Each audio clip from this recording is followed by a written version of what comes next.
All right, welcome. Kyle Hency here, co-founder CEO at GoodDay. Very, very excited to be sharing one of my favorite brands, Yardsale. I want to introduce Kelly. Kelly, you want to do an introduction? Yeah, thanks, Kyle. I'm Kelly. I'm the co-founder of Yardsale. I lead all of our design and business operations efforts. I've been around for 2 years and it's been a crazy journey. And I'd love to introduce Chris on our team as well. Yeah, thanks, Kelly. I'm Chris. I joined Yarsale this past July as head of ops. So I do a lot of the day-to-day work with Good Day, with inventory, and have been using software a lot. I love it. I love it. That's awesome. Well, thanks to both of you guys for joining and giving back to the community here. So let's hop into it. So Kelly, I want to start with you. Tell me about the brand. I mean, avid skier myself, the concept of yard sale, Yeah, so cool. How did you come up with this? Would love to hear the kind of like origin story. yeah, totally. Well, we came up with Yardsale was founded about 2 years ago. It's been a crazy journey over the past 2 years. It was really kind of a garage project, if you will. My really good friend Christina, who's also an avid skier, just had an idea for better ski poles. And as a designer, I thought I could probably help her with that little side project. And that side project quickly turned into our weekends and weeknights and escaping to Asia for manufacturing and not telling our current employers. And in November of 2023, we launched the product with this idea that we could sort of redesign sort of a humble product that hadn't been sort of rethought about for many decades in the sport. And when we launched it, it was just crazy.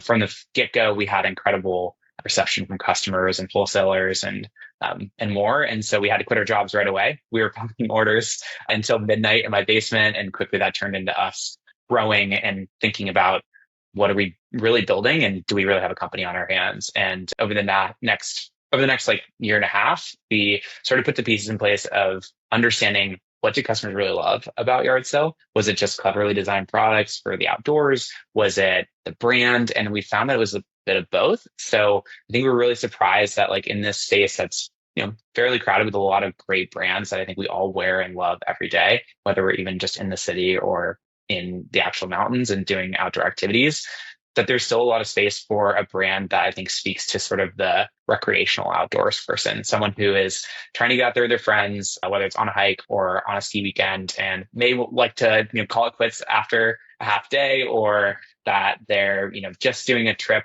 out to Europe to go hiking with their friends, and that part of the fun is actually the time in the city as well as it is on the trail. And so we started to build the brand from there, and that started to really resonate with retailers as well. And so we started to see tremendous growth both in direct consumer, but also in wholesale interest, which made us really try to think about what we needed to put in place to be able to be the right wholesale partner for other folks. Yeah, that makes sense. I think one of the things I love about when we first met you all, my co-founder at GoodDay, Dave, had met you guys through mutual friends, and man, on our first call, I was like, they're in a warehouse packing boxes, and man, do I remember those days from Chubby's where it was like, you're like grinding out all day. Holy cow, we have like 50 orders we got to go deal with at the end of the day. And man, it was like such a like refreshing moment where I remember getting off that call with Dave being like, man, these guys are in it. Like they have a real brand that has just like this real spice around it that I mean, like that's always the hard part about building these things, right? Like you never know if your brand's gonna resonate and just rip like you guys had that. You kind of had that edge really early, which was cool to I think see. that was the most surprising thing for us, is that we really tried to be as like scrappy as possible from the get-go, and we're still really quite scrappy, but finding product market fit was like the biggest unlock for us, is that we just didn't really want to grow and invest too much until we found that people really liked what we were building. And I think that's been like sort of the thesis for us, even as we expand our product categories, because now looking forward at Yard Sale, we've sort of expanded from hard goods and ski equipment to luggage as well as apparel. And each of those categories are growing tremendously for us. And so I think that's just a testament to customers loving the brand, but also loving sort of our unique take on making sure that we're tweaking something interesting and doing something that folks haven't done in each of those categories. Love that. I love that. And so from the time we met you guys, let's call this 18 to 24 months ago, two Yeah. people in a warehouse, a nice warehouse, but a warehouse more or less. Tell me where you guys are today and where you're trying to get in 2026. Like how many people are around the plate? Like Where are you selling? Like, what Yeah. are the things that are complex for you as you think about the next 12 months? Yeah. I think in like in a very short period of time over the last like 2 years that we've been in business, we started from packing boxes in my garage to opening a small warehouse in San Francisco. And we still fulfill orders actually to this day for our wholesale and direct to consumer customers out of that office warehouse combo space in Hayes Valley, San Francisco, which a lot of people would say is Yes. crazy. But being able to like, I think, be a startup and have your hands on the product early on is actually something Dave from GoodDay really gave us great guidance on, because it just allows us to be so flexible that we're able to, go the extra mile for customers or fix problems as they come up.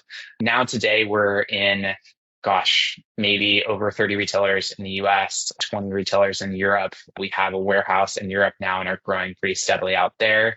We ship all over the world, and we're looking to expand out of our small warehouse in San Francisco to a larger 3PL warehouse in Denver or in the middle of the country, and trying to like basically step up our systems to be able to support scale. I think we've realized that we just don't necessarily need to be the best at fulfillment. We need to be the best at design and customer service and marketing, and that there's areas that we need to just like let other folks do their jobs really well that we don't need to do. So we're excited for that. And Yeah. lastly, we're opening a retail store in San Francisco, which is really exciting. So that will be open this spring, and we're excited to bring sort of the magic and physical play of Yardsale into a space that folks can come into every day. That's awesome. That's awesome. And so let's talk about GoodDay a little bit. I think you alluded to this a little bit. Very, very early, you guys were an omni-channel brand. You didn't just start online. You immediately had this pull from Wholesale. Talk through like, I assume that was kind of the core driving factor of needing a solution like GoodDay. Was there anything else you'd add to that? Yeah, I'd say when we first started, we would have never thought about Wholesale, but we had so many massive partners reach out to us. And so we definitely had to, I'd say, jump on it when there's that opportunity there, especially with such great partners here in the US in the outdoor space. And in doing that, we had to grow up really quick because we needed to therefore match the systems and expectations that they have with massive brands that are going to be the same expectations that they have on such a small brand like ourselves. So to really step that up, we had to educate ourselves really quickly. And in the first year, we just scrapped it together. We were using Google Sheets, and we were getting dinged right and left on, issues on our orders because we didn't know how EDI works. We didn't even know what EDI was. We had no integrations. We were invoicing late, invoicing incorrectly, all the 9 yards of, that you would have in sort of getting set up. And I think when we were looking to take it to the next level, we realized that we needed an ERP system that could help us to manage all of that wholesale activity. But I think as a startup, there's kind of two major sort of deciding factors in terms of figuring out what's kind of a new system to use. One is cost. Like, there's massive ERP players in the space, and there's systems that are quite large that are probably way over heavy, if you will, in terms of features that we just don't need. And then in terms of cost, they cost astronomically for a small business to be able to like get up and running. And because our sort of core platform is Shopify, as most e-commerce brands have, finding something that could plug in and play really easily with Shopify was our second sort of deciding factor. So we learned about GoodDay, and we really felt like it was the right fit for us in terms of having a lightweight ERP that could help us to support that wholesale growth, but not be something that is just like this massive burden of getting set up, and also a massive burden every day of needing to support and keep it breathing like you'd find with some other large systems out there. Yeah, I would say pretty safely we're creeping up on 3 years into the journey at GoodDay, right? And one of the big driving forces of what we're trying to do here is say, okay, like, why have these tools always been kind of hidden away for only these massive brands, right? Like, does the world really believe that even when you're building a brand in the early days, it's like it's just like super easy and simple? It's like, no, like no one's really taken the time to go take that surface area and make it that simple so that a smaller brand could put it in place. It's relatively cost effective, and it's still power, right? Like, it's a place for you to go operate that's not overwhelming. And so, man, I love hearing that story, that a brand that started as like two friends in a warehouse office is like growing up, and you're adding people and you're adding new accounts, and you're going to add a new retail store, which is going to be a whole nother, kind of journey. And it's like, yeah, like this system can just grow up with you, right? Like for us, we're Totally. following the journey of Shopify. Shopify showed that you could actually help more brands be created in the long tail, right? And what I tell our team all the time is what we're in the business of is tailing off of what Shopify is beginning to create. They're creating all these amazing brands. We're helping level the playing field so that those brands can go compete on the same floor with all of the huge competitors you just talked about, right? Like when you get into an REI and you're selling head to head with the next, big competitor, if you don't have the tools to compete with them and deliver on time for REI, eventually you're going to fall out, and they'll win that space. And so we really are trying to help, and so it's kind of cool to hear you articulate that. So what maybe talk me through what felt right. What was it about GoodDay that felt right for your brand? I heard Shopify in there. Was there anything else? I think of other surface areas like we do this kind of virtual segmentation. You're going to be stepping into retail stores. Was that a consideration?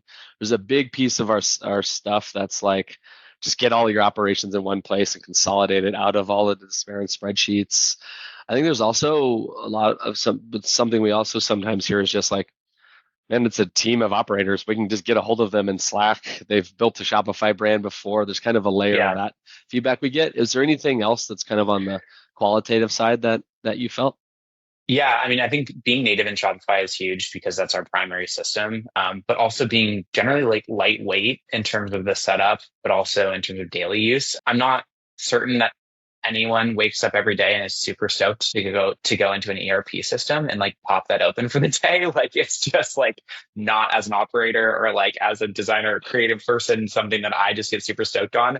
Not that you guys haven't built a great product, but just it doesn't We're get me doing our going. best. We're doing our best. It's an unsexy thing and you're doing the best you can. And I feel like Good Day provides like sort of the most like low touch, lightweight approach to that. And so I think that was a key factor for us. I think secondarily, we really appreciate as sort of a young growing company to be sort of partnering alongside additionally a company like Good Day that is growing and is young and hungry just like we are. And so we feel like we just are able to really flexibly work with the team and get feedback directly to the folks on the team and have them be able to implement changes right away. And I think that we really struggle to see that with working with a large company that's extremely inflexible. And so that's something that is a huge value for us. And lastly, I think it's just the experience that the team has. Like it's been amazing to lean on yourself, Kyle, and Dave and other folks on the team to get their experience from previous work and throughout their careers that they've brought to Good Day, and knowing that you guys are really experts in your own rights in e-commerce and wholesale and fulfillment and all the systems that are needed for those things, and to be able to sort of just lean on the expertise there and learn from you guys as we grow. I love that. I love that. And maybe I'll shift gears to Chris, and Chris, walk me through how you're working in GoodDay day to day.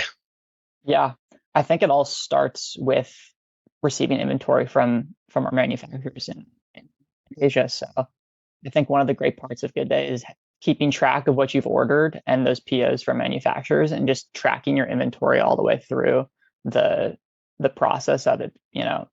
POs placed, it's in transit, and now it's onboarded onto your Shopify and into your inventory. And it's been nice to have that sort of visibility throughout the whole process. And it's obviously that tool is not within Shopify, so having that visibility into it has been super, super great. I think the other aspect is obviously the wholesale. So receiving POs from our wholesale partners and our growing list of wholesale partners, and being able to easily kind of import those POs into the system, keep track of them, and then using GoodDay Sheets, which has been a pretty cool tool to have that level of customization to get those sheets out to our wholesale partners in an organized manner.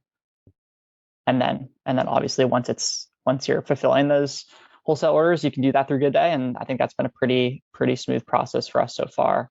that's typically how I use it day to day. And as you said, I think that the support has been a big piece for us too. Just, working with another startup like GoodDay and having your guys's, because things aren't always gonna be perfect, and there will be little niggles here and there where something does needs fixing, and you guys can set yourselves apart and have set yourselves apart with being able to being super attentive to us and give us what we need as far as. Oh man, it's so good to hear. I mean, I think we talk about it a lot internally, and I can remember a couple different pieces of feedback from you very, very early, Kelly, that we immediately chased after over the next month or two. That just to give you a sense of the virtuous cycle, right? It's like you're like, oh man, I really need this to do this, and it's not quite right. Blah blah blah blah. It's like, yeah, your partner's actually listening. We're gonna actually go build that. Yeah. But by the way, I remember this viscerally. I think it was maybe international currency thing that we were working on with you. It immediately allowed us to pick up 2 or 3 other brands that are complements to you all, right? And it's like, of course, they were going to have the same issue. They're literally selling into some of the same people in different categories, et cetera. And so there is this kind of really virtuous cycle, which is we're in it with you. With literally are in a Slack channel with you live. I was just looking at this over the last week with the team. Over the holidays, our average response time was 7 minutes during working hours. So if you were working and you were like, "Oh man, I need this done. How do I do this? I'm at a block stopping point." Someone on our team was working with you inside of 7 minutes to get you unblocked during the holiday, right? I was so proud of that. My expectation was that's a very aggressive number. I didn't set that goal. That's just where the team went, right? You guys are gonna set yourself up for failure there, because you're gonna set expectations of your customers. They're gonna be, emailing you on Christmas Day wondering why you're not responding. Well, what I will say is I shared with the team. I was like, man, I'm so proud that's where you guys naturally took this. That's very cool. Let's keep being partners. Let's make sure that when we have important needs come in, that we are efficiently getting them into product. We are getting it built. We are getting them released back into the community. And that's how this works, right? We're not, really. I mean, I would not even exaggerating. I bet 50% of the product strategy that we've outlined is a direct response to actual real in the moment needs we're collecting live from these merchants, which is really, really cool. What I think is really unique about GoodDay is that if you're looking at general ERP solutions across the board, they're quite comprehensive and they work for so many different industries and types of businesses, right? But when you think about what might be right for an e-commerce or a startup brand that's predominantly online, getting into wholesale, or maybe not having that be a predominant amount of their business, but needing to support it, there's not really a lot of solutions out there that exist that are, I think, as tailored and lightweight as GoodDay is for that. So I think it's really unique that the GoodDay team is growing alongside these businesses, because you're learning, like you mentioned, all the features and things that businesses just like us might need, because your customer base and your clients are, folks that are using GoodDay are just like us as well. So it's really tailor made for the same issues that I think we're running into on the day to day as sort of some of our peer brands. Awesome. No, I love that. So this is sometimes a hard question, just because the ERP space can be so broad and mean so many things to so many different people. I'm really curious when you think about comparing how you operate today to how you're operating before. How do you see it putting something like GoodDay in place? Is it just straight up time saved? Is it automation? Is it more visibility? How do you actually think about yeah, that was a good moment 18 months ago when you guys put this in place, and you're scaling differently today? How would you try to kind of pencil what is it that is different? Well, I'll talk about that initial change, and then I'll let Chris speak to how that is in the day to day. But I'd say, to go from something that's as rudimentary as just an Excel spreadsheet, you're just asking to make mistakes. So to move to something that is a bit more process oriented, it is a bit hard as a business to put yourself into a process, because you started out by being so flexible and not having a process. But it's almost better in a way to have the flow that GoodDay makes you go through, and be very diligent in how you process orders and how you manage your inventory, because it just reduces mistakes. And mistakes with wholesale partners will kill you, and mistakes in the inventory and overselling or being out of stock and things will also kill you. So it's really keeping us alive in that regard. And I think that was a huge change for us, is to just really mature and being diligent in our processes. But I'd say daily now, maybe what Chris talked about how sort of that's changed sort of our approach to wholesale, especially as we're growing. We're looking to grow wholesale almost 700% this year, which Wow. is crazy, and definitely couldn't do that without having good processes in place. Yeah. I think I think those systems will continue to grow, as Kelly said, like as we continue to get deeper into GoodDay and all the functionality there, and as GoodDay releases more functionality too. I think, the businesses are kind of just growing in tandem a bit there as as for example, our wholesale business grows, we're, using more functionality within GoodDay's, purchase order and sales order functionality, for example. And I think as that kind of continues to grow, so will our internal processes, and everything will just be cleaner and just more organized, so that inventory is accounted for throughout the whole cycle and sales cycle with wholesale. That's awesome. That's awesome. And all right, last question here. This is for you, Kelly. Put yourself in your shoes, right, when you're getting the brand off the ground. Is there any advice you'd give yourselves? This could be GoodDay or otherwise, on just like improving, getting ready, getting geared up for scale. Any advice you'd give yourself 2 years later? For scale, oh gosh. I'd say I think it's really important to surround yourself with people that have been through the growth cycle and scaling an e-commerce brand. For us particularly, we have never done e-commerce before. We've never had a brand like this, and to be able to lean on our advisors and outside partners that have that expertise has been invaluable for us. Just because, why sort of run into a barrier that someone was already hopped over when you could just pick up the phone and call that person? And I feel like we've been very lucky to have just folks that are either a phone call or a chat away to answer this question to, and that's been able to help us to grow even faster and miss some of those sort of pitfalls that I think a lot of people could fall into if they're building a stuff. That's awesome. That's awesome. Well, thanks for joining today. Thanks for sharing all of this. I will say, from the outside and from having just spent over the last year working with you, so impressive what you guys have built. And just as entrepreneur to entrepreneur, I think when you're starting something, it's like you're going off on your own. It's really hard to think to yourself, oh, I should also be leveraging the network I have to get the very best out of it. And so that's just such a unique mix, and kudos to you for doing that. I think it shows in the results. I mean, here you are 24 months in, looking out on the horizon, saying, wow, we have a lot of opportunity in front of us, and we're really, really excited to be building with you guys. Yeah, we just feel really well positioned to both with that expertise surrounding us, but also with just the systems we have in place, and that we feel very mature, that we're almost light speeds ahead than other folks would be at 24 months in, just because of all the things that we've sort of taken the time to diligently put in place. I love that. Awesome. Thank you so much. Kyle, thanks All so right, much. Hope this helps. Yeah, of course. See you guys. See you later. Bye.